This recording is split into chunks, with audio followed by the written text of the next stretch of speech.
The channel today we're going to start the oxygen transport, that is chapter 59 from our guidance. So let us start. So actually, which transports the oxygen is hemoglobin. So we know hemoglobin is the main vehicle, or you can say is the main part of our blood which transports the oxygen. So mainly we have the pyrrole rings which are arranged in erythroblast. Erythroblast, the forming cell of RBC. So thereby forming a protoporphyrin structure along with iron. So actually first the pyrrole rings are present, and this pyrrole rings thereby they form the protophyrin, and in this protophyrin iron combines to form heme. Iron is called like ferrum heme also, so iron gets attached with this protophyrin and finally form a heme molecule, and it is attached to a peptide chain, so thereby forming an hemoglobin. So we'll see that. So in every erythroblast nucleus there are many genes to synthesize, like alpha, beta, gamma chains, delta, all these chains. So they are like all time active, that is alpha is all time active.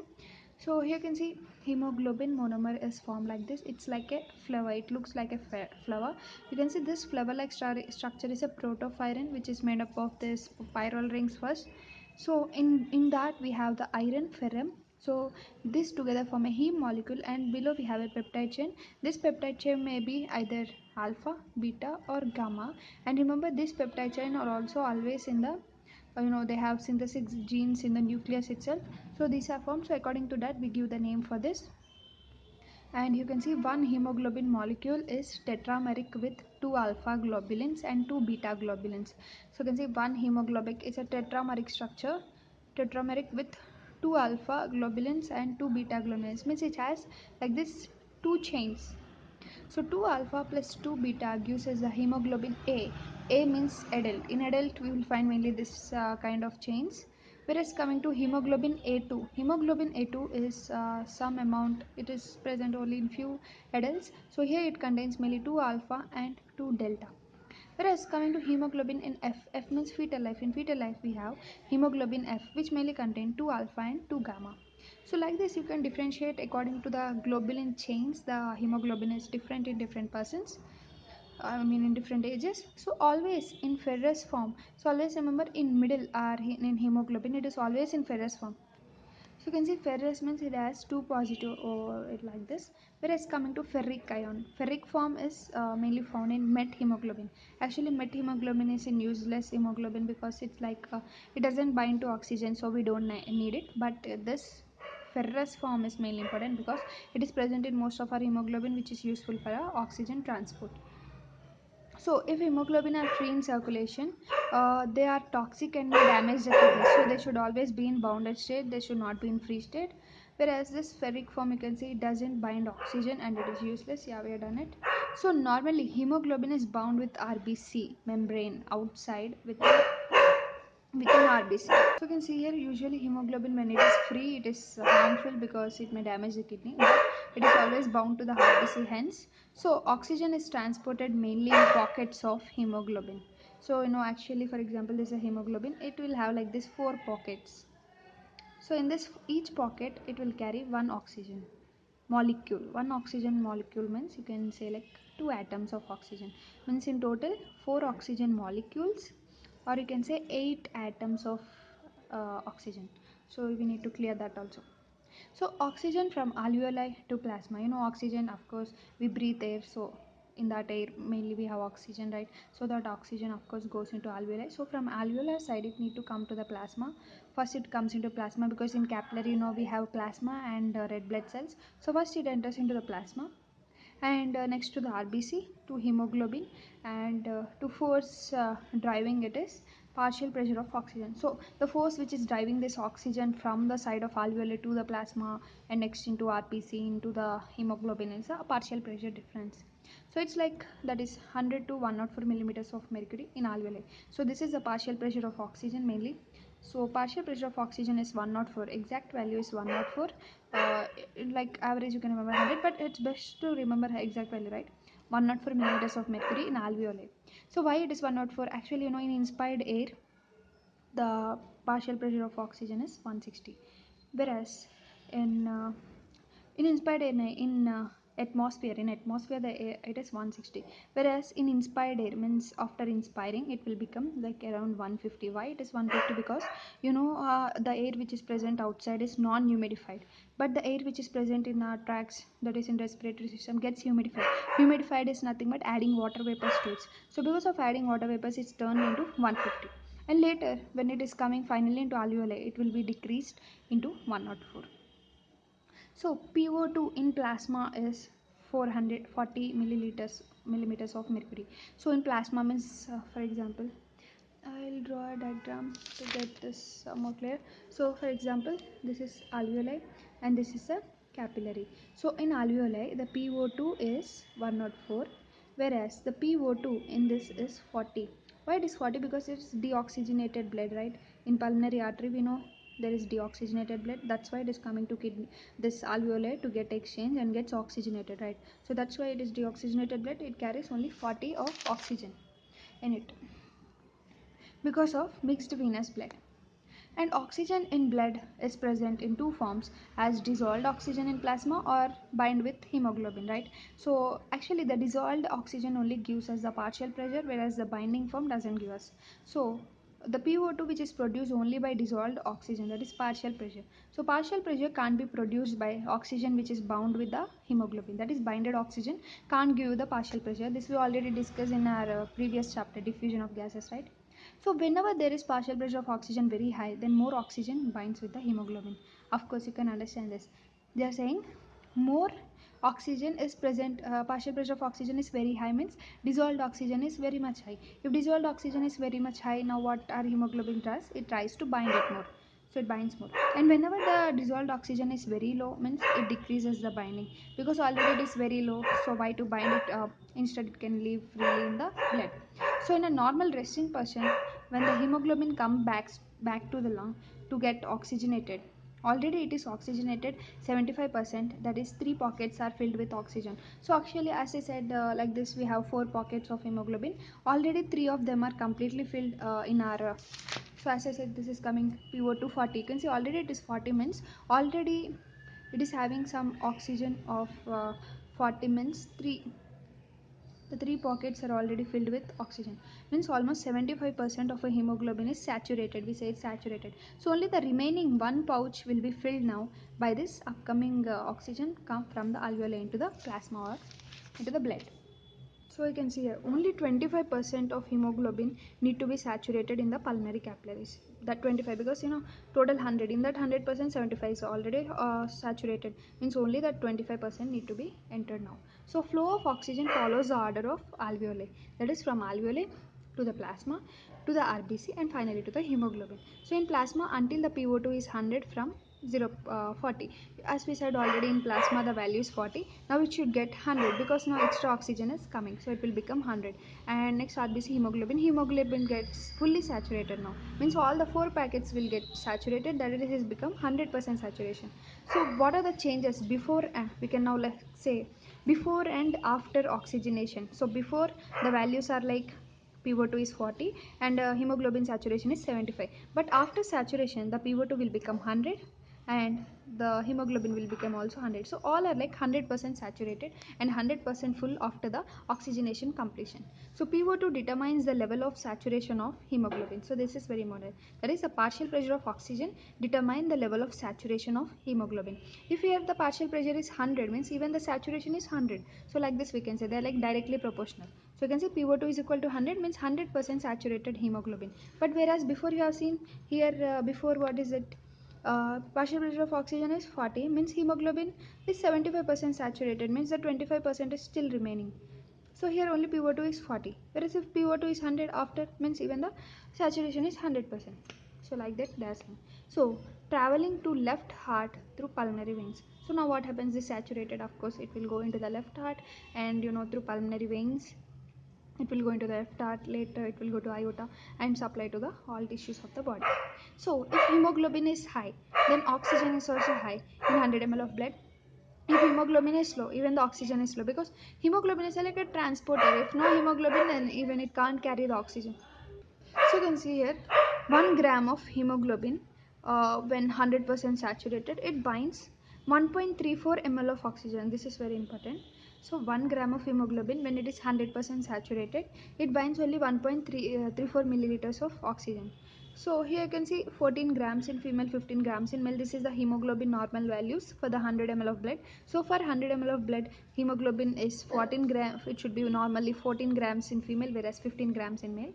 And the total oxygen is equal to, so now we can take the total oxygen which is present in the blood as dissolved oxygen and the hemoglobin bound oxygen. So the hemoglobin bound oxygen is 20.1 milliliter, whereas the dissolved oxygen is how much?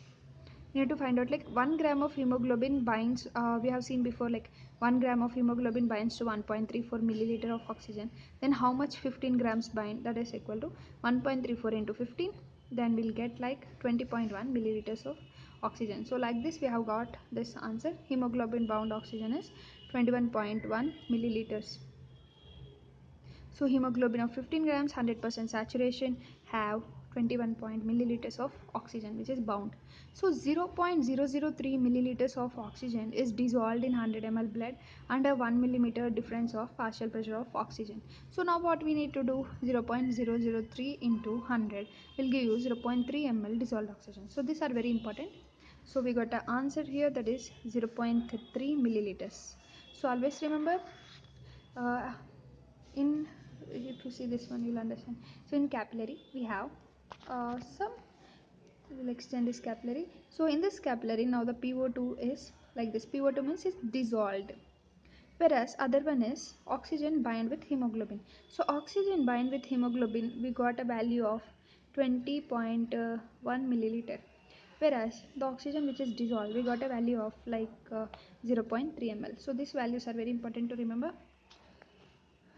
And next, so total oxygen is equal to, so total oxygen, now let us calculate the total oxygen which is present in a capillary.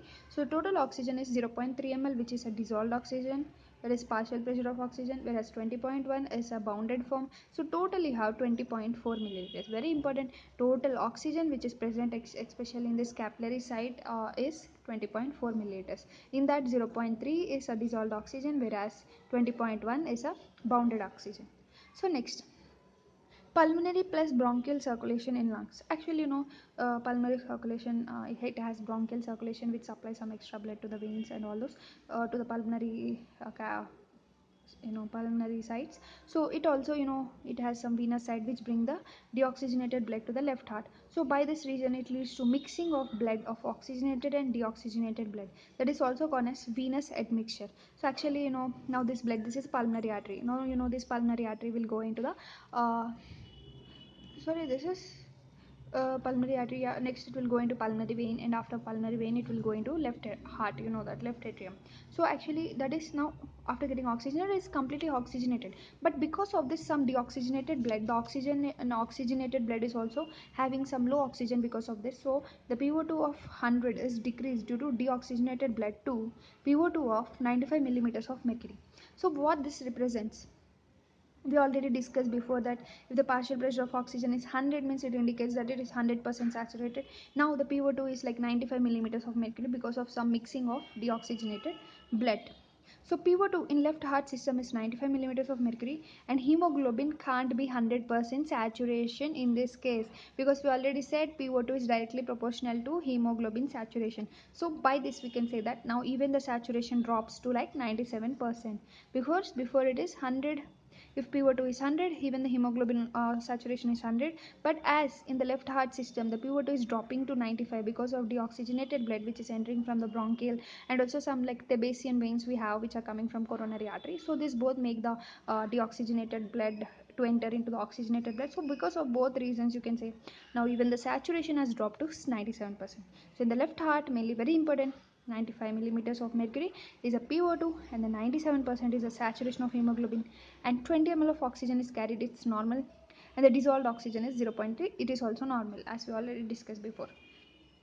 So in resting tissue, now let us compare, like in a people who are in rest and in people who are in exercise, what happens. So in resting tissue, the PO2 is 40 millimeters of mercury in resting tissue. In tissues, now we have completed, we are coming from heart. Next from heart it will go into capillaries. Why it will go into systemic capillaries? To supply to the tissues. So in tissues the PO2 will be 40. Now we can understand if the PO2 is dropped, even the saturation drops towards the arterial side of capillaries. So here we need to say more capacity but less content in left heart systemic circulation. Yeah, it's again like more capacity but less content, because oxygen has dropped somewhat, but more capacity to hold on the oxygen in systemic circulation. So in muscle cell, the PO2 is like 15 to 40 millimeters of mercury. Oxygen is constantly shifting from interstitium to the cells. Now oxygen is going towards the cells. So the PO2 is now decreased to like, especially in a muscle cell, it is like 15 to 40. Means it is coming from the capillaries into the muscle cell. So the order blood flow is from arteries of PO2 is 95, reach the interstitium of PO2 40, and finally to all with to the cell with PO2 of 15 to 40 of mercury. So as oxygen is given to tissues, now PO2 in arteries decreased to 40 from 95. So you can see, because of giving oxygen to it, now the PO2 is also getting decreased. So hemoglobin first fill the starting pockets and later other by increasing affinity. So first starting the filling the starting pockets and later other by increasing the affinity of others. This is called positive cooperativity. So actually what this means is, as we said, we have four pockets for hemoglobin.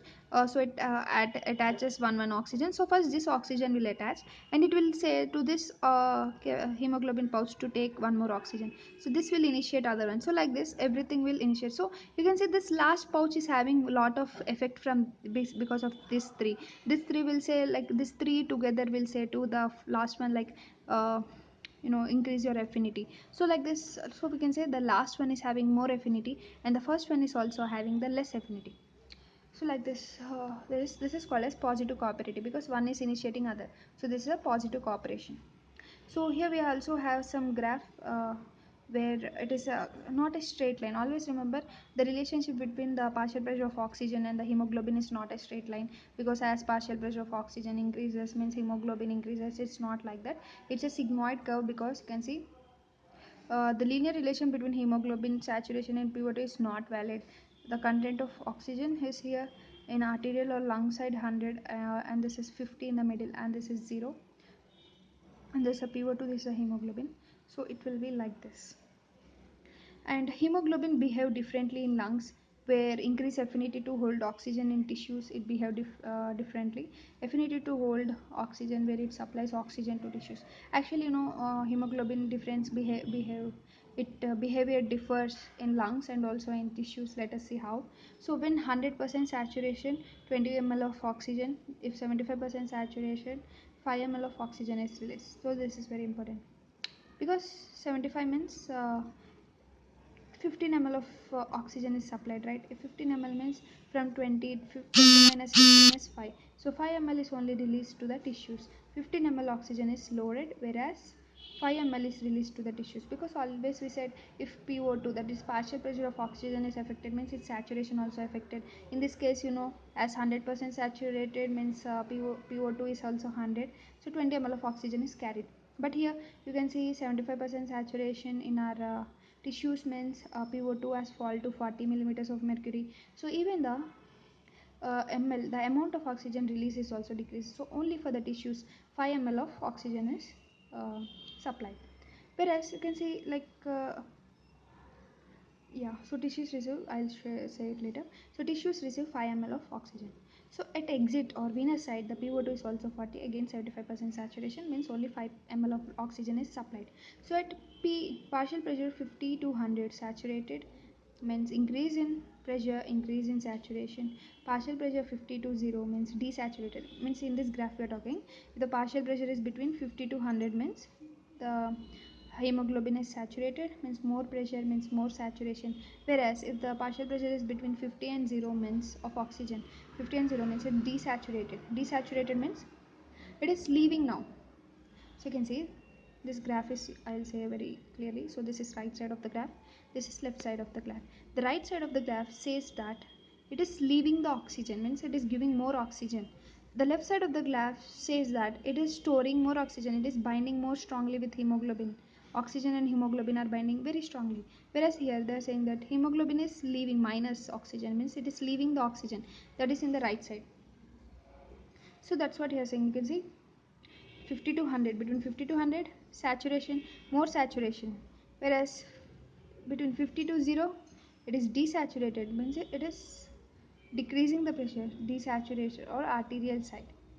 So in lungs 100% saturated, oxygen 20 ml, PO2 is partial pressure is also 100. In tissues 75% saturated, oxygen is 15 ml, partial pressure of oxygen is 40, and dissolved oxygen is 0.12 or 0.13. So or venous side, so this is in tissues or venous side, that is in lungs or arterial side. So always remember this. So for 100 ml we are saying before, like for 100 ml 5 ml of oxygen is released in tissue, means cardiac output is 5 liters or 5000 ml. So for that 250 ml of oxygen. So mainly in resting person, for 1 minute we use like 250 milliliters of oxygen is being supplied to all tissues in the resting body. So if increased pressure, if increased partial pressure, saturation occurs, association between hemoglobin and oxygen also very much increase. Whereas if there is decreased pressure, means desaturation occurs, dissociation between hemoglobin and oxygen occurs. So you can see the pressure drop from 100 to 50, only 15% hemoglobin is dissociated, means hemoglobin allowed to hemoglobin hold oxygen and 85% saturated, whereas pressure drop from 50 to 0, 85 to 0, saturation drop, hemoglobin allows to deliver oxygen. So the normal functioning pressure drop from 100 to 40, 75% saturated hemoglobin. So in this graph you can see the 50, 40, 100, this is partial pressure of oxygen and this is this side. So during exercise, cardiac output increases 6 to 7 times. So more blood reaches the tissues. So partial pressure of oxygen is 50 millimeters of mercury. 90% of oxygen is delivered to this tissue. Now we can understand, if 90% of oxygen is delivered to the tissue, means now the graph is moving towards the right side, because there is no more oxygen which is left in the hemoglobin, in bounded hemoglobin. All of it is delivering to the tissues, like about 18 ml of oxygen may be delivered. So you can see before we know only for tissues you can see only 5 ml of oxygen is released, but in the case of heavy exercise, because of higher blood flow and because of higher cardiac output, you can see it is like 18 ml of oxygen is delivered, and also the partial pressure of oxygen has increased to 50 before it is 40, and even the saturation of hemoglobin is increased to 90%, you can see. So these are the changes which you observe mainly in the exercise. So next you can see we have a P50. P50 means the partial pressure of oxygen at which 50% of hemoglobin is saturated. Saturated means 50%, this for like in this 2 are saturated, 2 are not saturated, 50% like that, and 50% of it is desaturated, means same meaning. Desaturated 50% here, this 2 are desaturated. So at P50, so what is at P50? You can see here in the graph the P50. P50 here represents the 25 of partial pressure of oxygen, and here it will be 50. So at P50 you can see the partial pressure of oxygen is 20.